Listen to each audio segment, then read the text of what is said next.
Bueno, ahí estamos, esperando que se vaya sumando gente.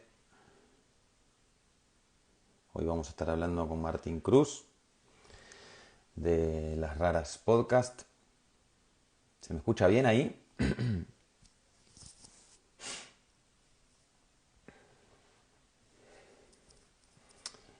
A ver.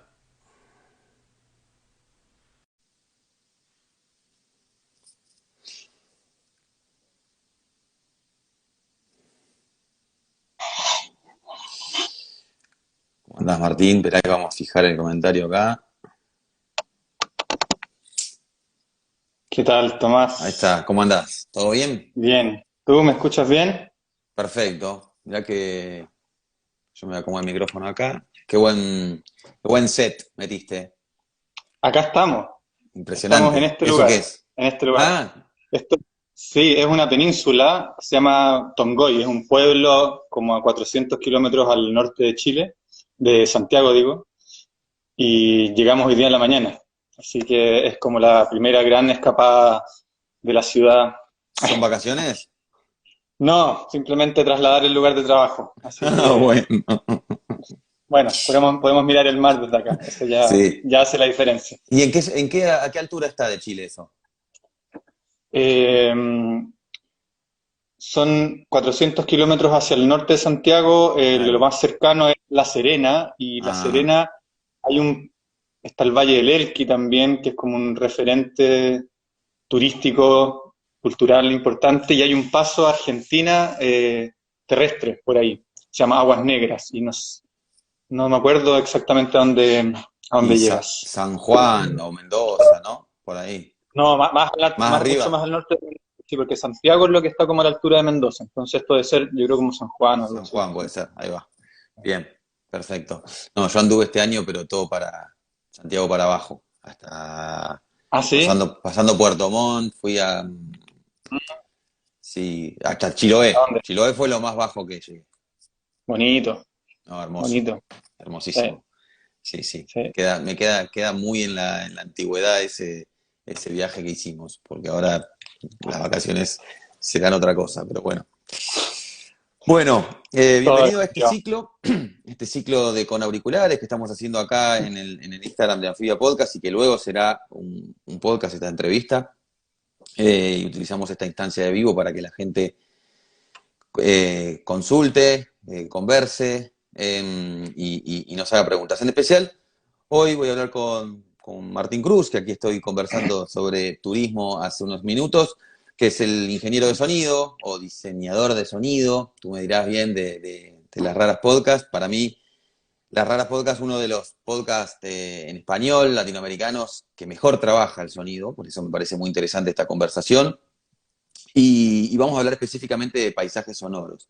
Así que si te parece, para dar inicio a lo que va a ser este podcast, podemos empezar a grabar en nuestros micrófonos. Eh, y el otro día inauguramos con Isabel, de Eso No Se Habla, la idea de aplaudir. Y me parece que está simpática. Así que si querés, te hago Dale. 3, 2, 1. No, de vuelta, de vuelta, de vuelta, de vuelta. Es que el 3, lag, sí, para. 3, 2, 1. No, bueno, vamos a ya, unirlo en la te va a postproducción. servir, te va a servir, te va a servir. Total, total. Bueno, para empezar, ¿cómo definirías vos lo que es un paisaje sonoro? A ver, hay como una definición académica, que es la que viene de los que inventaron el concepto, que es Murray Schafer con otro colega, si no me equivoco, en Canadá, por ahí por los años 70. Y otra ya es como, claro, podría ser lo que yo considero que es, pero ellos hicieron como una reflexión bien sencilla, en el fondo de decir, existe el landscape, el paisaje terrestre, y por lo tanto también existe el homónimo a eso que es el soundscape, por lo tanto el paisaje sonoro. Y bueno, ellos estudiaron, como empezaron a desglosar este concepto, en qué estaba compuesto un paisaje sonoro natural o urbano o incluso inventado, digamos. Y ellos lo desglosaron en como tres elementos. Uno que es la tonalidad, que es como este sonido de base que va a estar presente probablemente en cualquier paisaje sonoro y que contiene sonidos que no son tan identificables. Por ejemplo, en una ciudad el tono va a ser como ese murmullo grave, ¿no? Que es la sumatoria de todos los ruidos de los autos y de la ciudad y que no es muy distinguible nada. Luego, sobre esa capa, digamos que también, no sé, en un lugar como este podría ser el sonido del mar, ¿no? Que también es como un sonido de base, ese es como el tono del paisaje. Sobre ese sonido empiezan a aparecer ya los sonidos que son identificables, ¿no? Sobre este paisaje yo, si escucho un pájaro lo puedo identificar, si escucho una gaviota, o qué sé yo, algo así como muy, muy particular. En el caso de la ciudad, una bocina, la voz de una persona, una campana. Y luego ellos identificaron algo que a mí me parece como súper relevante en términos conceptuales, que es la idea de un sonido que está ligado a un hecho o algo cultural, ¿no? Entonces ese sonido es único y es propio de la cultura inmaterial, vamos a decir, de un lugar y por lo tanto también de un pueblo, de una región o de una cultura, que son las marcas sonoras. Claro, Y y eso ustedes, vos, o sea, como alguien que trabaja el sonido, ¿lo puede o bien registrar o reconstruir? ¿Cómo es eso? ¿O cómo es tu proceso en ese sentido? yo, bueno, así como en términos metodológicos, cuando nosotros estamos registrando las historias, siempre tenemos conciencia de que tenemos que dejar espacio y tiempo para hacer el registro de los paisajes sonoros. O sea, es parte de nuestra identidad, es parte de nuestra bajada cuando nuestros episodios empiezan y tenemos la intro, Cata dice, en historias de libertad, sus protagonistas y paisajes sonoros. Entonces, queremos siempre tratar de incluir eso. Y entonces siempre que se puede y que vamos a estar en un ambiente natural o cualquier acción, tratamos de registrar esos paisajes. Al principio yo lo hacía con combinaciones de micrófonos para hacer arreglos estéreos y hoy en día ya tengo un micrófono estéreo y con eso me quedo generalmente al momento de llegar o después de la entrevista o ya directamente a la acción, tratar de hacer ese registro. Y que luego en postproducción se va mezclando en capas muchas veces para poder generar esos paisajes, porque muchas Ujú. veces con una pura capa de paisaje no te basta como crear ese ambiente inmersivo y que tenga los elementos que te permitan como también identificar y situarte en ese lugar. O sea, puede ser, por ejemplo, de nuevo, volviendo a este lugar que tengo acá, en la playa, o sea, puedes tener el mar, pero el mar es como muy genérico, no te habla quizás tanto de un lugar muy particular. Entonces, quizás los pájaros específicos de esa zona, ahí ya empiezas como a suscribir ese paisaje a un lugar mucho más concreto. Y después, si quieres decir que es la playa, entonces el murmullo de la gente y así, se pueden ir construyendo en el fondo también los paisajes. Claro. Bueno, es el caso de, como para empezar, mi idea es un poco de empezar a ejemplificar con episodios de Las Raras de esta quinta temporada, que es la que están estrenando este año, o de episodios anteriores. En este caso, preguntarte por un episodio anterior que tiene que ver con el mar, que es el caso del maremoto, que para mí es un episodio impresionante, y que quería preguntarte sobre eso. Si, o sea, vos tuviste la oportunidad de viajar a la isla Robinson Crusoe, que es como todo un desafío, lo cuentan ahí en el podcast y es increíble. Si lo habías registrado, si había esos sonidos que suenan, si los habías registrado o los habías reconstruido, o cómo es eso, o es una mezcla. Es una mezcla. Cuando nosotros registramos esa historia, que fue básicamente una serie de entrevistas que le hicimos al protagonista, y él nos cuenta toda la travesía a esta isla remota que está a 600 kilómetros mar adentro desde el continente, digamos, no teníamos, o sea, para nosotros no era mucho una posibilidad ir a Robinson Crusoe. Y él ya estaba acá en Santiago, entonces la historia en ese sentido estaba como, ya había ocurrido, estaba ocurriendo acá. Y justo sucedió que yo por otro trabajo, por un documental, me tocó ir a la isla. En el momento en que estamos produciendo esa historia, que en realidad fue una historia de las que más nos ha tomado tiempo, fue una historia que nos demoró más de un año en total en reportear, o sea, desde que contactamos al protagonista hasta que logramos hacer las entrevistas, que fueron más de una, después qué sé yo, y en ese proceso me toca ir a la isla, a mí también en barco, no en un barco como el que fue el que era un barco de la Armada, sino en un barco de carga que es el que lleva las provisiones. Entonces ahí fue una oportunidad increíble para nosotros para poder registrar esos paisajes y no usar cualquier cosa de una librería o de alguien que quizás haya ido, que hay algunos registros por ahí, pero son pocos. Y también aprovechar de hacer algunas entrevistas allá, de Ujú. personas que conocieron a Juan Cristóbal Sotomayor, al protagonista, y que vivieron con él allá, ese momento, el del tsunami. Entonces, claro, cuando yo fui a hacer esto, aproveché de grabar el puerto de Valparaíso, el barco, después los paisajes allá, que también son únicos. O sea, hay unos picaflores, por ejemplo, que son endémicos de Robinson Crusoe y que se escuchan y suenan increíbles. El mar también sonaba un poco distinto porque era todo rocoso, entonces era un mar así como con una sonoridad Potente, profunda, ¿no? muy potente. Además que había una tormenta en ese momento, entonces todo eso obviamente nos ayudaba a darle como este dramatismo que tiene la historia.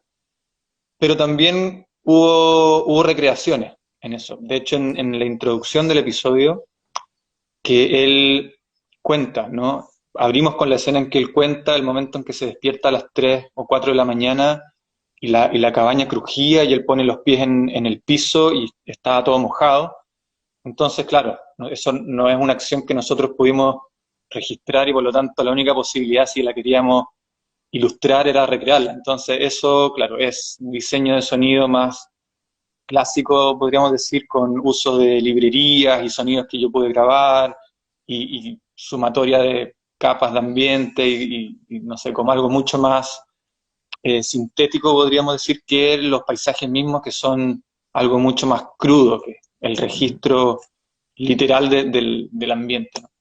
Claro, qué cosa estar ahí como en ese momento. Nosotros nos está pasando ahora estamos haciendo un episodio sobre incendios. Acá hubo muchos incendios este año y calculo, Mm, lamentablemente va a seguir habiendo, y en la zona de Rosario. mm, Y nuestro diseñador, la persona que está laburando sonido, nos dice que qué interesante grabar el sonido ahora de estos bosques y de haberlo grabado hace un año, porque tanto incendio, por ejemplo, hay aves que ya no están, hay un mm. montón el caudal del río llega diferente, ¿no? Entonces, muy bueno eso me pareció ¿Y lo como lo logró? estamos en eso, sí, sí, sí, Ah, lo logró, así que va a salir prontamente con esa diferenciación. Pero me parece che, genial. volviendo a esta pregunta que te hacía recién sobre el del maremoto, que vos dijiste que al protagonista lo entrevistaron varias veces. ¿Cuál es el objetivo y cuán importante es grabarlo varias veces en distintas instancias? ¿No? ¿Qué es lo que les da a ustedes como elementos para poder narrar y contar una historia? En esa historia en particular, yo creo que hay un par de cosas. Lo primero es que con él tuvimos que crear una relación de confianza antes de poder prender un micrófono con él. Nos juntamos un par de veces a lo largo de un tiempo, empezamos a mantener un contacto, él nos empezó a conocer, vio que salimos en la prensa en algunos lados, entonces como que se empezó a generar ese lazo. Eh, Obviamente era una historia súper dura, por lo tanto era difícil como que él se pudiera abrir, ¿no es cierto? Y nosotros sentíamos eso, sentíamos que para poder obtener como un relato no solo detallado, sino que también como conectado con la historia, con una entrevista muy probablemente no nos iba a funcionar. Entonces, claro, hicimos primero una entrevista larga de como 2 horas y media y estuvimos en su casa y conversamos antes y después y qué sé yo. Y también porque no teníamos 100% claro detalles y también por dónde nosotros íbamos a poder enganchar la historia. Bien, o sea, ya conocíamos el relato en términos generales, pero necesitábamos conocer muchos detalles para saber por dónde entrar la historia. Entonces, después de esa primera entrevista, empezamos a ver que habían ciertas lagunas o cositas donde nosotros podíamos entrar un poco más para ir tirando esta historia, ¿no? Y entonces, por ejemplo, la escena que hacemos con él mirando las fotos de Angélica, eso ocurre en la segunda o tercera vez que nos juntamos con él. Y ahí, claro, nosotros lo conversamos y le propusimos hacer eso. Ujú. Juntémonos, que vamos a hacer algunas preguntas más y tal, y sería bonito si pudiéramos ver las fotos de Angélica y como comentar un poco y qué sé yo. Pero claro, para llegar a ese momento teníamos que haber recorrido todo el momento antes y haber hecho entrevistas. A la primera era imposible que fuéramos a ver las fotos que él mismo no había visto hace 10 años. O sea, eso Claro. no iba a pasar. Y, o sea, qué importante la confianza, ¿no? También recordarte otro episodio que creo que es de la misma temporada, que es el caso de la eutanasia de papá, donde a mí Temporada 3 es anterior. temporada 3. La introducción me parece potentísima, ¿no? De la hija bueno, entre la hija y el Tito padre Livio. son Tito Livio, la hija de Tito Livio, que cuenta un poco cómo fue esa instancia final de Tito hablando con su médico, Tito una persona que había peleado toda su vida por la ley de muerte digna y que finalmente le termina preguntando al médico qué es lo que le iban a hacer, a pesar de que eso ya lo había escuchado 1000 veces.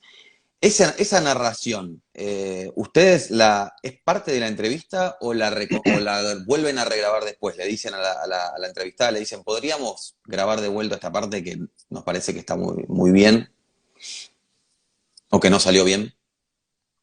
La verdad es que nosotros nunca hacemos eso de pedirles como repetir algo eh, porque no estuvo tan bien dicho, o sea, tratamos de Ujú. que nunca hacerlo y de hecho me parece que no lo hemos hecho, o sea, tener que pedirle. Entonces, en el caso de esa historia sí, fue parte de cómo ella contó. Ella hicimos también con ella, hicimos, o sea, conversamos mucho, generamos mucho material, hicimos recorridos por la finca donde ella nos fue mostrando y ahí ya nos empezó a contar la historia. Después nos sentamos en un lugar a conversar también como 1 hora y media y así, y después en otro lugar 1 hora y media, entonces fue como una entrevista bien larga donde ella pudo repasar de manera súper detallada toda la historia. Y claro, a nosotros nos pareció muy potente ese momento porque humaniza un montón a este personaje que era un intelectual potente, eh, y que cuando, claro, le toca a él enfrentarse a esta decisión fuertísima de tener que terminar con tu propia vida, ¿no? Por medio de la eutanasia, vienen todas las dudas, obvio, todas las dudas. Y a pesar de que él sabía y había escuchado el procedimiento 10.000 veces, le pide al médico que le vuelva a contar y qué sé yo.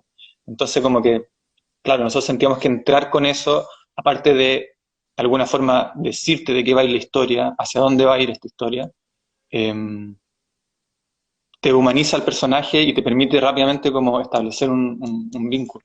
Ujú. No, no, súper, súper importante eso. Así que una recomendación para quienes nos estén escuchando, hablar muchas horas y muchas veces, y sobre todo ganarse la confianza con quienes van a ser protagonistas de las historias y que accedieron, tal vez al principio tímidamente, sin saber a qué se estaban metiendo, Exacto. pe- pero, pero finalmente, una vez que están en el barco, empezamos a ganar su confianza. Y quería hacerte una pregunta con respecto al último episodio que publicaron, para justamente contraponerlo con esto. O sea, los dos episodios que acabamos de hablar recién son episodios donde por ahí llevaron un año, dijiste también el del maremoto, llevó hasta un año de trabajo, Sí. de tener que viajarse 600 kilómetros más adentro, digo, un montón de cosas. Y entonces tenés mucho tiempo para trabajar, podés hacer entrevistar. Ahora, ¿qué pasa cuando vos tenés que tratar de dar una respuesta a la coyuntura, digamos, ¿no? A la contingencia, como fue en el caso de lo que pasó en el último episodio de los 30 años a raíz de la marcha por la votación que hubo en Chile? O sea, y ustedes dieron respuesta a los 5 días, o sea, ¿cómo hicieron para mantener la calidad sonora cuando hay poco tiempo? Antes de responder eso, quiero tomar algo que quedó pendiente de tu comentario anterior y que creo que es un muy buen consejo al momento de estar reporteando una historia, cual sea el tipo, o ya sea que te va a llevar un año o que la tienes que hacer en un día, es tratar de registrar lo más posible, o sea, generar la mayor cantidad de material posible cuando estamos hablando de documental, ¿no? Porque lo que nosotros estamos haciendo cada vez más es un podcast documental. Mezcla arte, mezcla diseño de sonido, mezcla música original, muchos elementos, pero en estricto rigor igual es un podcast documental. Estamos haciendo registro de las cosas que suceden. Entonces, claro, para todos los efectos yo recomiendo grabar mucho. Mientras más material puedas recopilar antes de entrar al montaje, mejor, mejor. Si se te Ujú. perdió algo, te faltó algo, te va a atormentar y te va a perseguir ahí por tiempo.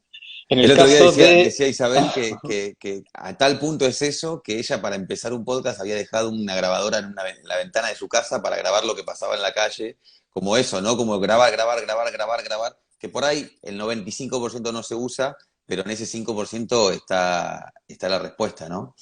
Claro, y cuando tienes la grabadora andando, digamos, como que te expones a que sucedan cosas inesperadas y puedes registrarlas, ¿no? Ujú. Eso también sucede.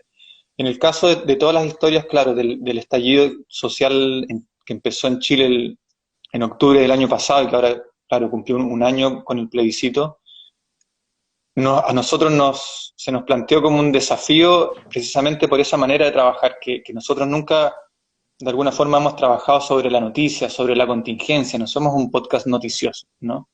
Entonces eso, no, claro, nos permite contar historias que pasaron hace mucho tiempo y otras que pueden estar sucediendo. Y en ese caso era como, esto está sucediendo ahora, en este instante, y claro, cuando empezó el estallido social, lo primero que hicimos fue salir a grabar, sin tener demasiado claro ni siquiera qué era lo que necesitábamos o queríamos grabar, simplemente registrar, entender lo que estaba pasando, grabar ambiente, grabar paisaje, preguntarle a la gente qué estaba pasando. Y esas dos primeras historias que hicimos, que son, le llamamos Extra 1 y Extra 2, precisamente porque tienen ese carácter como de extra frente a las otras historias que hacemos nosotros, las produjimos, claro, una creo que en 3 días y la otra en 5 días. Ujú. En el caso de esta tercera, que es la última que publicamos, que se llama 30 años, había algo que ya estaba planificado, digamos, ya se sabía que el 25 de octubre iba a haber un plebiscito y que iba a ser como una consecuencia de todo este arco narrativo de la historia de Chile que había empezado en octubre. Entonces eso nos permitía, si bien sabíamos que íbamos a tener un día clave para grabar, que era el 25 de octubre, el día del plebiscito, nos permitió también prepararnos, porque ese día venía con tiempo. Entonces, por una parte, pudimos organizarnos, anticipándonos un poco a lo que iba a pasar y que nosotros creíamos que iba a pasar, que era que íbamos a ganar el plebiscito.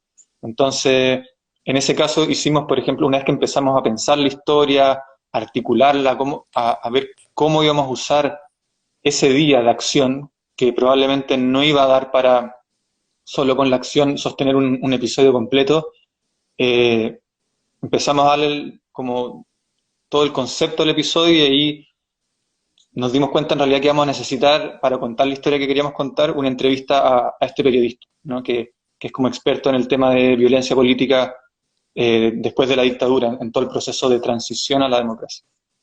Entonces eso lo hicimos con anticipación. Hicimos esa entrevista, también habíamos pensado cómo podemos abrir esto de una forma entretenida y distinta y se nos ocurrió todo este montaje del inicio que es como una mezcla de mucho foley, ¿no? Ujú. Que es cuando yo y Cata vamos enumerando los artículos que necesitamos para poder salir a votar en pandemia, que obviamente es como un evento particular. Y luego ya teníamos toda la acción que registrar, que era desde el momento que salimos de casa cada uno a votar en distintos locales de votación, desde ese momento y hasta que se nos acabaran las baterías de los grabadores, la grabadora iba a estar andando constantemente. Y grabamos Desde que cada uno salieron de la casa. desde que salimos de la casa. Grabamos ahí un momento en que damos esa introducción, en que Cata cuenta, hoy día es 25 de octubre, está pasando esto, es un día histórico, vamos a ir a votar.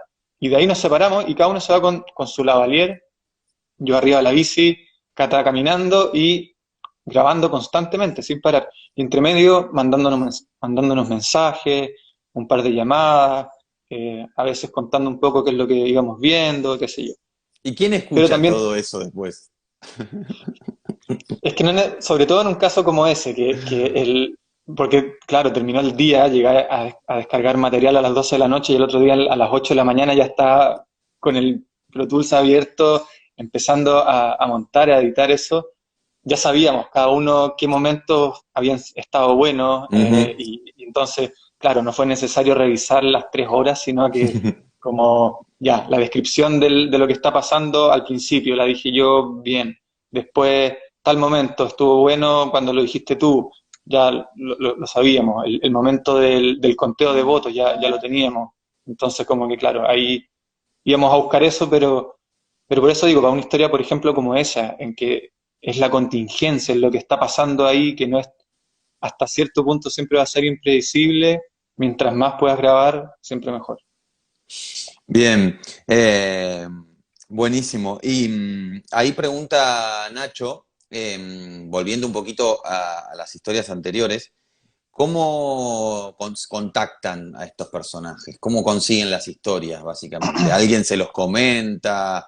¿La escuchan, la leen en algún lado? Todas las anteriores. Sí, esa es una pregunta que nos hacen a menudo y la verdad es que son todas las anteriores. Cata es periodista y entonces es parte de la manera de pensar de un periodista que quiere contar historias, estar siempre con las antenas y los oídos, digamos, atentos a cualquier historia que en este caso pueda como caer dentro de nuestra línea editorial y que sea una historia potencial para contar para las raras y para contar en podcast. Ella está Entonces, atenta a claro, y ella está atenta a las ella historias.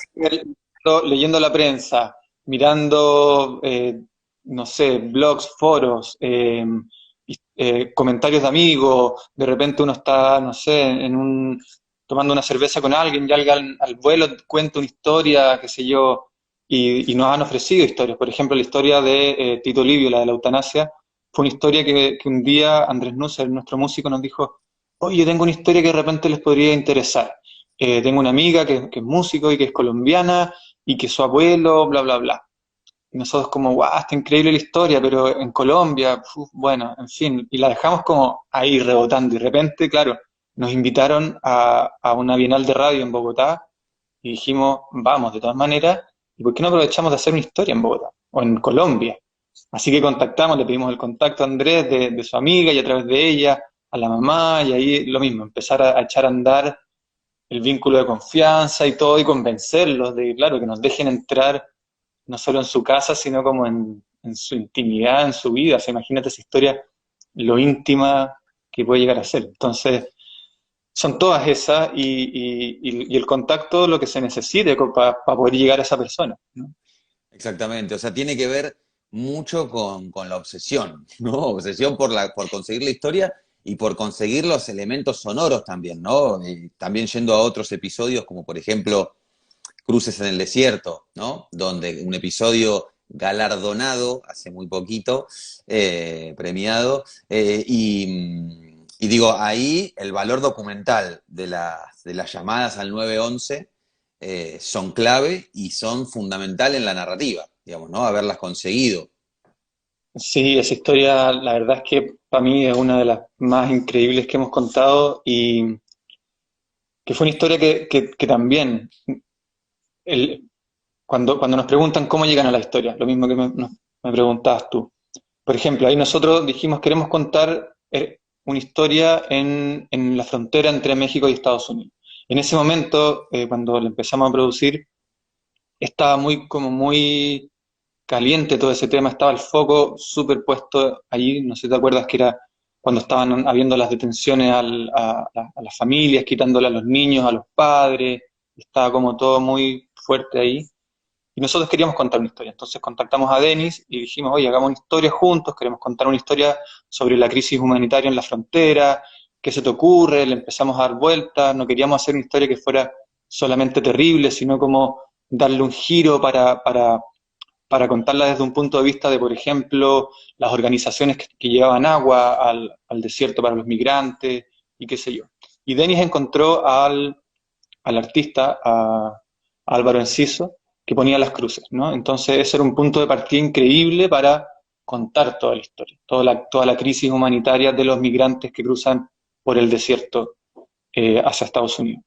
Y él viajó allá, ¿no? Entonces nosotros, en medio de estar reporteando esto que también llevó un tiempo, obviamente, planificación, contactar al protagonista, convencerlo de que Denis viajara a Tucson desde San Francisco, donde vive él, a pasar un fin de semana con él, a poder acompañarlo al desierto, a registrar cómo él ponía una de las cruces, que Denis viajara, en fin. Cuando estábamos en todo ese proceso, salió una nota interactiva en el New York Times en la que se usaban estos audios, que eran las llamadas al 911 desde el desierto que hacían los migrantes perdidos, ¿no? Y fue como, wow, este archivo es impresionante, es increíble, es desgarrador, y para nuestra historia es como lo que necesitamos para hacerla como ya llevarla a otro nivel, para hacerla potente y poder escuchar desde ese lugar, o sea, desde los protagonistas de la historia, esos testimonios. Así que contactamos a la periodista del Times y ella nos dijo así en dos líneas cómo era el trámite básicamente para poder conseguir esos archivos a través del Departamento de Transparencia de Estados Unidos. Entonces ahí, claro, Dennis, de nuevo, llamando al departamento del sheriff en el condado de Pima, en Arizona, para elevar una solicitud a través de la ley de transparencia y no sé qué, todo un proceso que nos tomó un mes y medio, algo así. Claro. Y era como la duda, o sea, si es que no nos llega esto y nosotros ya tenemos fecha de publicación, la historia sale como está, y si nos llega esto, bueno, lo usamos, ¿no? ¿Y ya la tenían lista? Estaba casi lista, o sea, la historia ya estaba articulado, el guión y todo estaba casi listo, o sea, ya teníamos grabado Dennis, sus tracks, todo. Y claro, nos llegaron estas cosas, estas llamadas, como un par de semanas antes de la publicación, y que eran 200 llamadas o 250 llamadas, porque nosotros pedimos todas las llamadas que tengan que ver con migrantes desde por decirte cualquier cosa, del 15 de julio al 15 de diciembre, o sea, en un lapso de como 6 meses. 6 meses o 4 meses, o sea, mucho tiempo. Entonces, obviamente eso hizo que se demorara más todo el proceso, porque tenían que revisar todas las llamadas que estaban catalogadas bajo ese concepto, y nos mandaron, te juro, 200, 250 llamadas que tuvimos que empezar a escucharlas todas para ver cuáles realmente nos iban a servir y cuáles dejar fuera también por distintos motivos, y cómo a partir de todas estas historias poder armar una narrativa en el fondo, que es como la narrativa del migrante que cruza y se pierde en el desierto. Y muchas Mm. veces muere, o muchas veces capturado por la patrulla fronteriza. Entonces, claro, ese archivo para nosotros fue como, o sea, oro, fuertísimo, durísimo, pero en términos de material sonoro, realmente oro. Y creo que al episodio le dio esa potencia que nos llevó incluso, claro, hace poco a ganar este premio en un festival quizás para nosotros el más importante de audio, y es como un reconocimiento a esa historia y a ese material, a todo.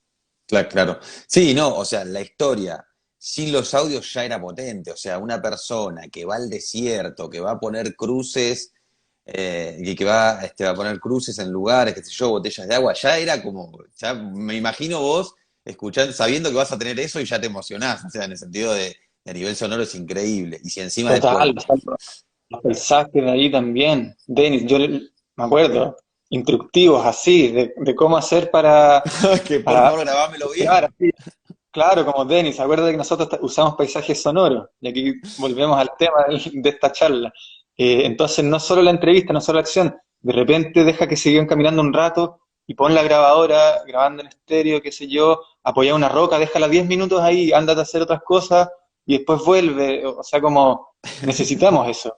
Y funciona, o sea, en esa historia como todo esto, las cigarras, los grillos, se escuchan pájaros y como que te permite también situarte y como verte inmerso en ese paisaje que en esta historia es protagonista. O sea, el desierto es un protagonista en esta historia, y si no lo tienes, como que la historia pierde mucho. O sea, si alguien te cuenta la historia desde un estudio de grabación, te perdiste la mitad de la riqueza, del potencial sonoro que tiene esa historia. Totalmente. Y aprovecho esto para ir a algunas preguntas, digamos, más técnicas, que es, bueno, algunos tips de cómo grabar paisajes sonoros. Recién dijiste uno, por ejemplo, dejar el micrófono arriba de una piedra 10 minutos y algo va a pasar, ¿no? Sí, Algo va a ese es un pasar. tip, ese es un tip básico. O sea, cuando quieras grabar un paisaje sonoro, quédate en ese lugar por lo menos, o sea, mínimo 5 minutos. Mínimo 5 minutos con el micrófono ojalá, si es que quieres tener como un mejor registro, un micrófono estéreo o un arreglo estéreo con dos micrófonos, o la Zoom o la Tascam con los micrófonos estéreo para poder tener como esa sensación más inmersiva, pero mínimo para que después tú lo puedas ocupar, mínimo 5 minutos.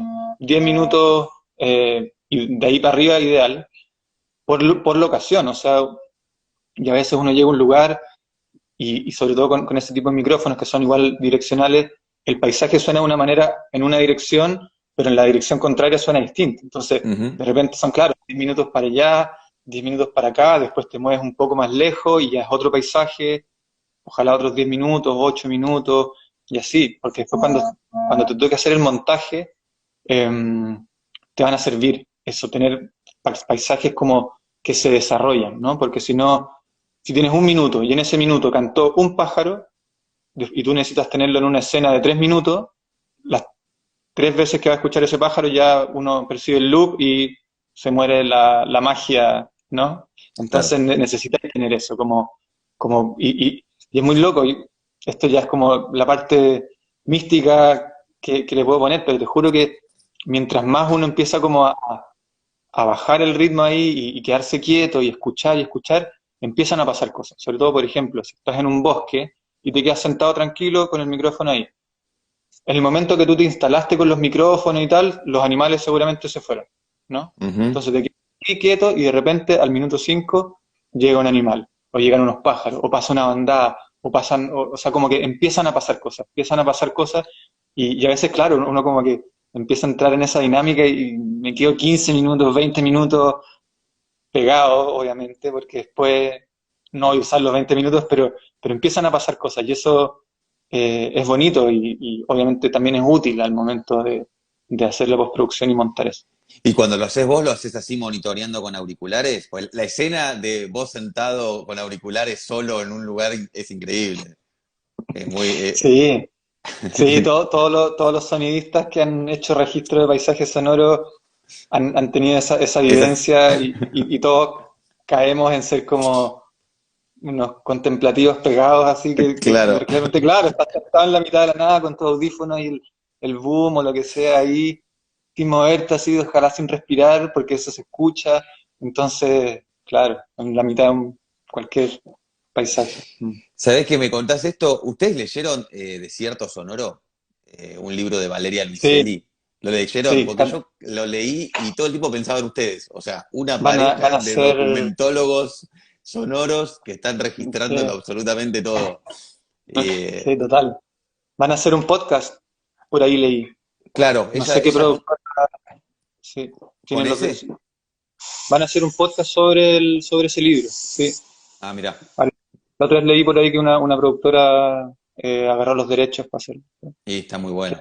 Pero estaba como pidiendo. Sí, estaba viendo, tal cual. El título ya te lo pedía, pero además yo había leído entrevistas con Valeria, con la autora, y ella decía que le interesaba mucho lo sonoro, como que quería ir hacia Ujú, ahí, ujú. incluso. Así que bueno, nada, y esa escena, así como decimos ahora, romántica de las personas registrando en la suya completamente. ¿Y qué micrófono, por ejemplo, en el caso de Denis, del desierto, o si no en otros, vos qué micrófono usás y qué veo que utilizan como no me acuerdo el nombre ahora de lo que va por encima del micrófono, ¿cómo es que se llama? Para el tema del viento y para que no, para poder Sí, justamente resistir a eso. se le dice Zeppelin, Blink, Zeppelin, ahí va. eh, no sé, hay palabras, varias palabras para todo eso. Igual que para el peludo, el dead cat, o gato muerto, todo esa es como la típica broma que le hacen al sonista, así el peludo, el gato muerto, el peluche, cualquier cosa. En el caso de Dennis, por ejemplo, la historia de las cruces en el desierto, él la hizo con una Zoom eh, H4n para los paisajes y a esa le conecta un shotgun, si no me equivoco es un Rode NTG2 Ujú. con su peludo también y lo tiene con esa como pistola como un shock mount, o sea, que un amortiguador de movimiento, porque claro, si lo tienes en la mano, todo eso se transmite al micrófono y suena todo súper, súper odioso. Y, eso, básicamente con eso hizo esa historia. Después mucha postproducción, obviamente. Y si alguien, Um, una pregunta te digo que me vienen, que a veces me hacen en talleres o en lugares, si de repente estás en un lugar, por casualidad y tenés un teléfono en la mano, ¿puede llegar a servir para tomar algo de esto? ¿O es solamente como referencia para después reconstruir en postproducción? Te puede servir, o sea, si es que no tienes nada a la mano, más vale tener un archivo horrible, pero que tienes registrado al momento a no tener nada. O sea, de todas maneras, en exteriores no son tan... Es complicado, sobre todo por el tema del viento y qué sé yo, el celular generalmente no te va a aguantar. Pero en interiores te puede funcionar súper bien. O sea, si lo pones bien o cerca de la fuente, y sobre todo los celulares nuevos están viniendo con unos micrófonos, o sea, que sí, están muy, muy buenos.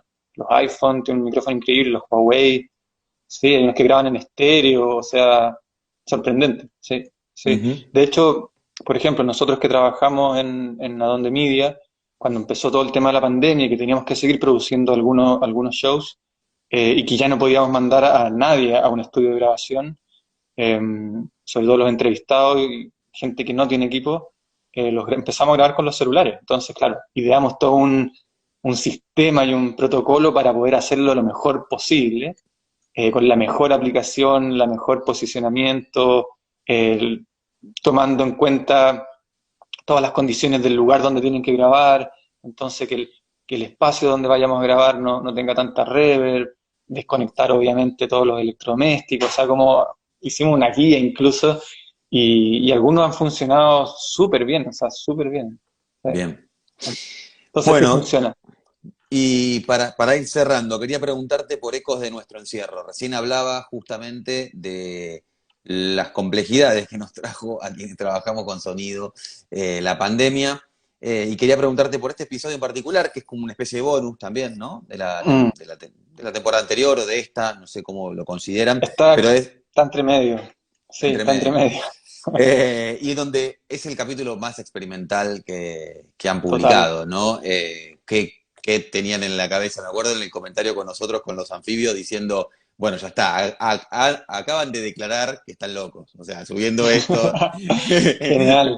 Sí, mira, a mí sí, uno de los episodios más difíciles de concebir, yo te diría, pero hoy en día sí es uno de los que más me gustan por eso mismo.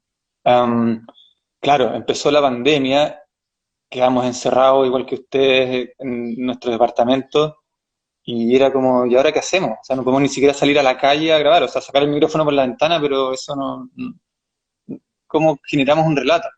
Y entonces, ¿y cómo hacemos para no desaparecer en todo este tiempo? O sea, ¿cómo podemos producir algo? Dijimos, ya hagamos un manifiesto primero. Entonces, como, queridos amigos, en este momento, bla, bla, bla. Y como que yo me sentaba y decía, no me cierra, no me cierra. Hagamos algo más. ¿Qué me decía Cata? No sé, no tengo idea, pero hagamos algo más. O sea, saquemos el jugo, inventemos, no sé, improvisemos, o como experimentemos. Entonces ya, ¿qué podemos hacer en el departamento? ¿Qué tipo de discurso también podemos dar, entre comillas? Era como no había mucho que uno pudiera ponerse a lecturear, a dar grandes reflexiones, era como, no, mostremos lo que nos está pasando, que es como todo este problema de que no sabemos qué hacer con las raras, no sabemos qué va a pasar con el mundo, cuánta incertidumbre, cuánta gente pasando lo pésimo, como todo eso, ¿no? Y todo eso ilustrémoslo con nuestra cotidianidad, pero desde un lugar experimental, ¿no? Ujú. Entonces, claro, las escenas como, entre comillas, de acción, literalmente de la habitación a la cocina, ¿no? Eso, pero también en el baño, con un momento como más binaural. Ahí aproveché de jugar con eso. Eh, Después en momentos en que podamos conectar con paisajes sonoros. Entonces, por ejemplo, ya, hagamos una escena en que vas a entrar a la ducha y que en ese momento, con el sonido de la ducha, nos permita conectar así como por crossfade, digamos, por similitud con la lluvia, ¿no? Entonces, irnos desde una ducha a un paisaje lluvioso, ¿no? Y después, ¿cómo volvemos? ¿A qué momento volvemos? Y así, armamos esto. Yo me acuerdo que tenía como referencia una canción de Pink Floyd que está en el disco Atom Heart Mother y que se llama El desayuno psicodélico de Alan. Alan Parsons era el ingeniero en sonido de Pink Floyd, entonces hacen esta canción que es muy pelacable, que es este desayuno psicodélico que parte también como con sonidos muy caseros y que va derivando en 4 o 3 momentos musicales, ¿no? Entonces tenía como eso como medio referencia. Ocupemos los sonidos domésticos para dar pie a como viajes sonoros, a paisajes sonoros y a estas pequeñas como escenas mentales, porque al final también lo que escuchamos es como la voz interna de Cata, ¿no? Más que ella Ujú. hablando hacia afuera, es como la voz de su pensamiento. Y por eso grababa con este micrófono así, súper cerquita y como bien íntimo, bien bajito, ¿no? Como para tratar de ilustrar eso que está pasando dentro de la cabeza en esos días. No, increíble, la verdad, a mí me gustó mucho. Y quería preguntarte, con respecto a la experimentación, vos nombrabas recién el binaural, ¿crees que la experimentación desde ese lado va hacia algún lado? ¿Qué pensás del binaural, del 8D que se está hablando ahora, como de estos sonidos Mm, que todavía no hay dispositivos que lo reproduzcan, pero bueno, si hay sí, posibilidad. Después Spotify te lo sube en MP3, te lo hace mierda, seguro. pero Sí, bueno, no importa. ¿Crees que hay un camino hacia lo- ahí? a ver, yo me quedaría más en lo experimental. O sea, lo experimental me parece clave, sobre todo si queremos desarrollar un lenguaje y un medio, digamos, porque el podcast hoy en día es un medio de comunicación. Entonces, si queremos desarrollarlo en su potencial, hay que ser experimental. Hay que salir de la lógica de la radio, hay que tratar en la medida de lo posible de salir de la lógica de la host cuña, no sé, jugar con los elementos, jugar con los registros. Por ejemplo, no sé, en el de 30 años yo también, siempre igual tratamos de aprovechar los episodios y sus potencialidades para experimentar. Entonces, en este episodio, por ejemplo, nunca había usado micrófonos de contacto para un episodio de las raras. Entonces aquí dije, ya, ¿cómo hago para grabar la bicicleta? Vale, micrófono de contacto, ¿no? Entonces, siempre como buscando también de aprender, de experimentar, de probar. eh, el Foley, por ejemplo, todo eso que hicimos en esa intro, son también juegos de alguna forma para eso, para experimentar, para abrir un poco los límites de nuestro podcast. Y en el caso del binaural, yo soy bien sincero, lo encuentro por una parte increíble, o sea, la experiencia que tú puedes tener con audífonos, porque solo funciona cuando estás con audífonos, es Ujú. increíble, ¿no? Como que permite cosas que otros micrófonos no permiten, que es como sentir cosas que están atrás o a veces arriba, abajo, que tener en el fondo una imagen 360 grados que no permiten los clásicos micrófonos como los de la Zoom que tienes ahí. Em, pero también me parece como complicado hasta cierto punto. Lo encuentro en textura, lo encuentro como hiperrealista y eso no me gusta mucho. Creo que, por ejemplo, un buen micrófono para grabar paisajes estéreo em, tiene como otra textura mucho más plástica, por así decir, que los binaurales. Yo hago esta como similitud entre el audiovisual y el sonido siempre para entender y explicar cosas. Y para mí el binaural es como el equivalente al 60 cuadros en audiovisual, que es Ujú. como hiperrealista, ¿no?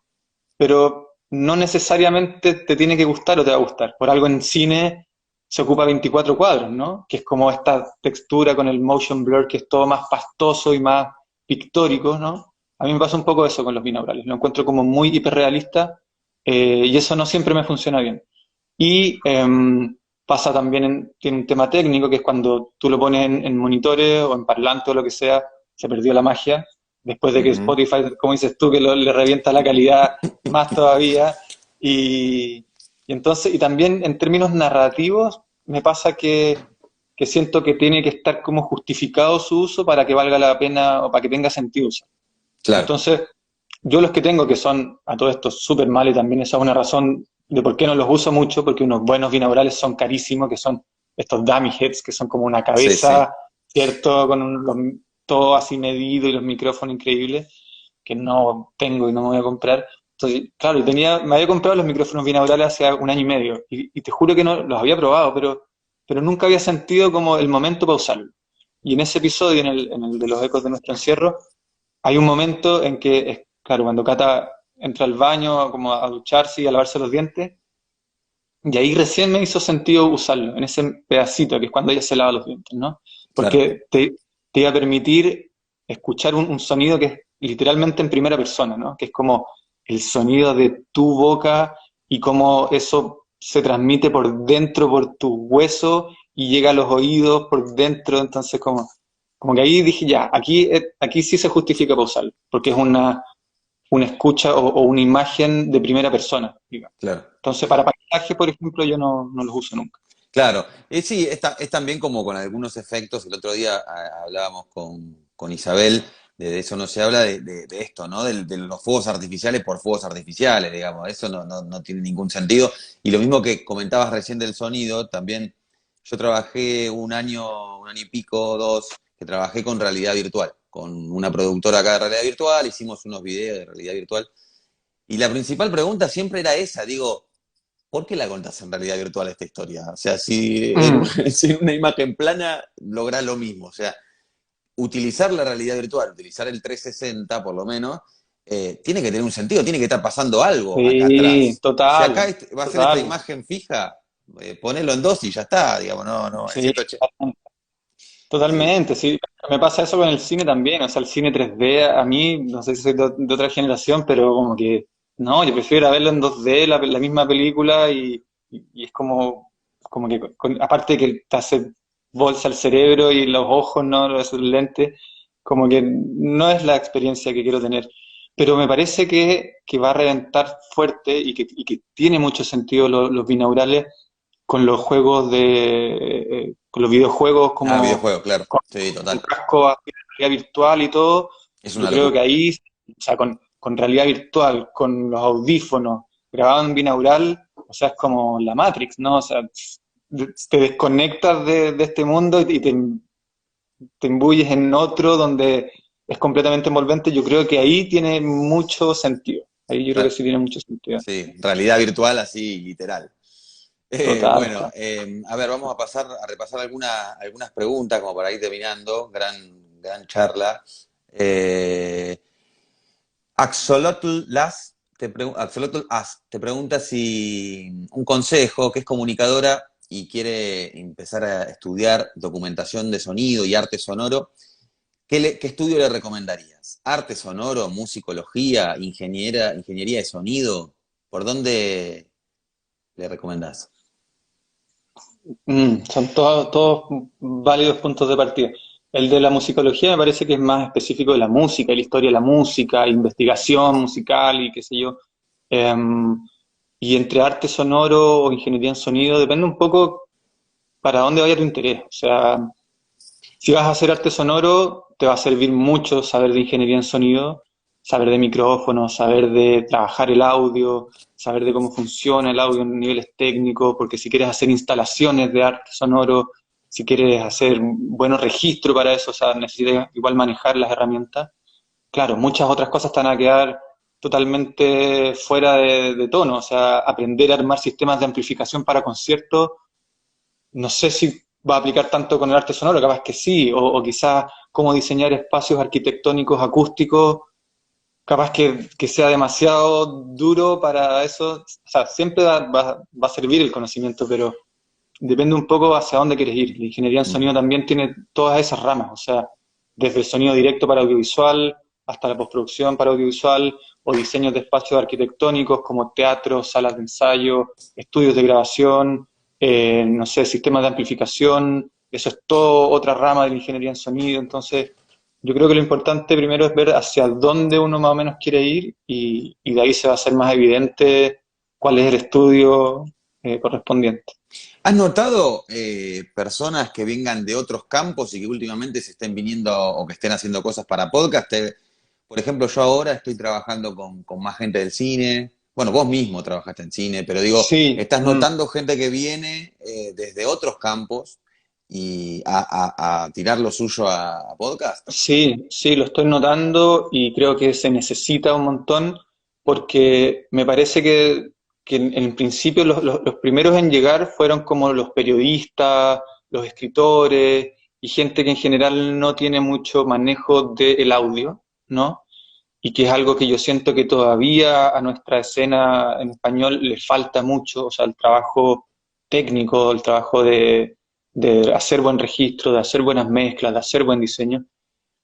Y hay mucha gente que sí está llegando desde el lado audiovisual, que me parece que también es súper natural. O sea, son de alguna forma igual medios hermanos, ¿no? O sea, el diseño de sonido para audiovisual es como el gran precedente, obviamente, para el diseño de sonido en podcast, ¿no? El Foley, o sea, en el cine el sonido es donde yo creo que está más desarrollado como disciplina, eso para mí. Entonces, para tener una industria o una escena de podcast bien desarrollada en términos sonoros, me parece súper importante que llegue gente desde ese lado, ingenieros en sonido, o sea, sí, faltan, me parece que faltan muchos diseñadores de sonido, artistas sonoros, gente que sepa trabajar. Y de otras disciplinas, o sea, del periodismo mucho, como dije, escritores, realizadores de distintos tipos, actores y actrices, como que se está nutriendo y eso también tiene que ver con que se está viendo que el podcast como medio está inundando de partida todo. Ahora todos quieren tener un podcast, sobre todo en pandemia, todos los medios están sacando un podcast, entonces como que se está generando una escena, una industria, y por lo tanto pueden entrar más actores, pueden empezar a haber recursos, así que yo creo que vamos a ver que va a llegar gente de todos lados y eso me parece increíble porque se amplían las posibilidades de los tipos de podcast, ¿no? Ujú. Podcast de ficción, o sea, necesitamos podcast de ficción, a pesar de que quizás yo no soy muy fan, pero necesitamos igual eso. Necesitamos otros podcasts que no sean todos narrativos periodísticos, necesitamos podcasts experimentales, necesitamos podcasts o sea, como de poder empezar a estirar hacia distintos lados el formato y el medio para que se vuelva más interesante, más rico y más prometedor, que genere más recursos, o sea, es parte de lo mismo. Total, interesante que no hayas nombrado la radio. Entre todas las disciplinas que dijiste, Verdad, verdad, no sí, dijiste yo la creo, radio. Pero creo que verdad, tienes toda la razón. es inconsciente y es cierto. O sea, también hay algo ahí en la Sí, radio que es muy clásico, ¿no? sí, me parece bueno, obvio, la radio es como el natural y quizás por eso no lo mencioné, pero también la radio me parece que se resiste un poco. Mm, Parece que son mucho más rupturistas y experimentales en podcast y eso lo estoy viendo ahora. La gente que no viene de radio, sí. o sea, gente que viene de otros lados es mucho más atrevida. La radio todavía tiene lógicas que están como muy arraigadas en formatos, en estilos, en ritmos, que no van mucho con el podcast, ¿no? En términos de tono, en términos de flujo de trabajo, o sea, por ejemplo, acá una vez le tocó trabajar con un ingeniero en sonido de radio.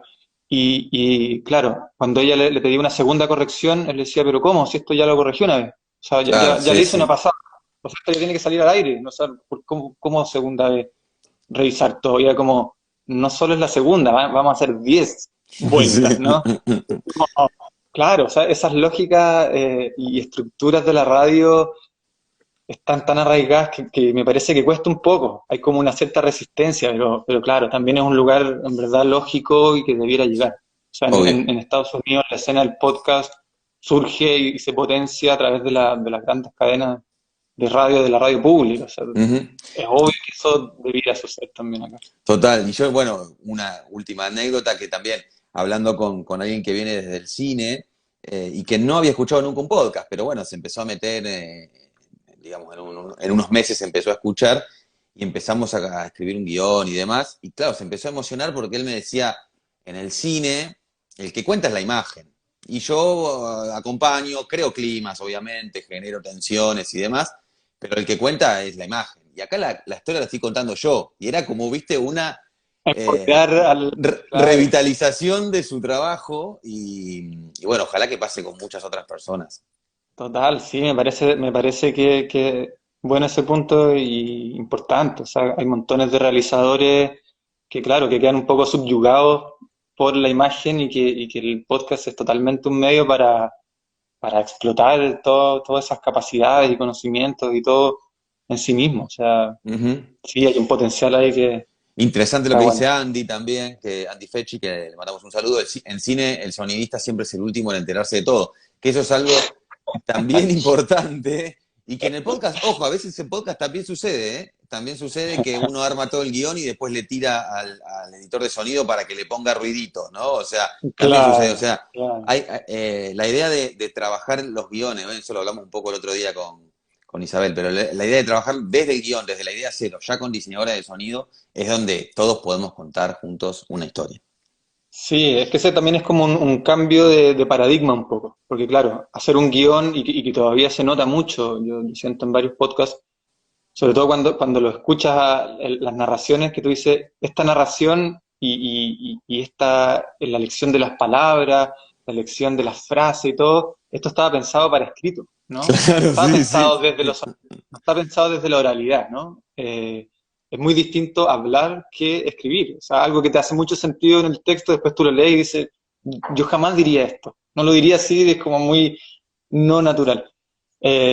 Entonces, claro, hay que hacer un poco ese cambio de switch cuando vamos a producir podcast, de pensar siempre, o tratar de pensar en la medida de lo posible, de la historia y todas las circunstancias, pensar desde el sonido, desde lo sonoro, cómo voy a contar esta historia, ¿no? Y ahí, claro, eso siempre te va a servir para empezar a buscar archivos y cómo articular esos archivos como parte del guión y no solo ponerlo ahí después, y los mismos folios y los paisajes, cómo empezar a pensarlo desde lo sonoro, incluso antes de ponerte a escribir, ¿no? Martín, muchísimas gracias por tu tiempo, por haber dedicado un poquito más de una hora a esta conversación. Muchas felicitaciones por lo que están haciendo con las raras. Para mí son referente en la Gracias. región y ojalá sigan experimentando. Y quedan, ¿cuántos episodios quedan como de esta temporada? Recién empieza. Quedan, sí, quedan cuatro. Quedan cuatro. La próxima semana lanzamos el tercero y ahí quedan dos más. Bien, bueno, invitamos obviamente a todas las Así personas que están que aquí. sí, a todos invitarlos, a los que no conocen tanto a las raras, o a los que no conocen, escuchar nuestro episodio. Estamos en lasraraspodcast.com. También ahí pueden ver las ilustraciones que son bien bonitas, que siempre trabajamos con algún o alguna artista. Estamos obviamente en Spotify y en todas las aplicaciones de podcast y somos Las Raras Podcast en Instagram, Facebook, Twitter y YouTube. Impresionante. Y están haciendo mucho vivo de Instagram. Sí, esto es nuevo, esto es Esto es totalmente nuevo. nuevo para nosotros. Nosotros no somos personajes públicos, pero sí ¿Y qué pensás de es parte Twitch? ¿Qué pensás de Twitch? ¿La no, analizaste algo de no eso o tengo, nada? no tengo idea. Ah, ok. Digamos, sé que Hay un existe mambo y ahí. más o menos de qué va, pero no, ya con Instagram ya estamos como superados, somos Bien. unos, claro, Bueno, Martín, pero ahí muchas estamos. gracias y les recuerdo a todas las Vale, personas que Tomás, se por la hayan enganchado invitación. tarde que esto luego será un podcast, así que lo podrán escuchar. Un abrazo grande y un abrazo para Carlos. Abrazo, Chao, chao. gracias. Chau.